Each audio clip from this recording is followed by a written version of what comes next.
കൊടകര പഞ്ചായത്തിലെ വികസന മുരടിപ്പ് ആരോപിച്ച് കോൺഗ്രസ് കൊടകര മണ്ഡലം കമ്മിറ്റിയുടെ നേതൃത്വത്തിൽ പ്രതിഷേധ ജ്വാല തെളിയിച്ചു. പേരാമ്പ്രയിൽ നടത്തിയ പ്രതിഷേധ ജ്വാലയ്ക്ക് കോൺഗ്രസ് മണ്ഡലം പ്രസിഡന്റ് VM ആന്റണി അധ്യക്ഷത വഹിച്ചു. നേതാക്കളായ Sadasivan Kuruvath, MK Shine, Vinayan Thottappally, Justin Dominic, Baiju Arakkal, Pranila Gireesan, PK Arunkumar, VR Ranjith, Joy Chembakassery, Paul Mangalan, Jose Kochakkadan, Sijo Mathala, Molly Thomas തുടങ്ങിയവർ സംസാരിച്ചു. ഇത്തരത്തിലുള്ള ചെറിയ ചെറിയ പ്രതിഷേധ പരിപാടികൾ നടന്നുകൊണ്ടിരിക്കുകയാണ്. ഈ പരിപാടിയുടെ പേര് തന്നെ പ്രതിഷേധ ജ്വാല എന്നാണ്. നിങ്ങളേവരും അറിഞ്ഞു കാണും.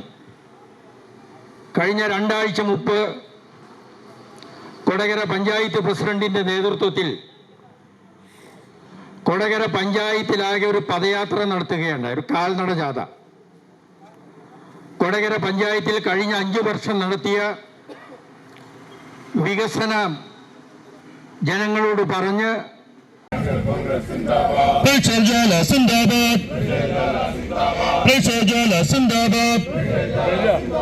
നിങ്ങളറിഞ്ഞോ നാട്ടാരെ, നിങ്ങളറിഞ്ഞോ നാട്ടാരെ, പഞ്ചായത്തിൻ ദുർഭരണം, പഞ്ചായത്തിൻ ദുർഭരണം, പ്രതിഷേധിക്കുക, പ്രതികരിക്കുക.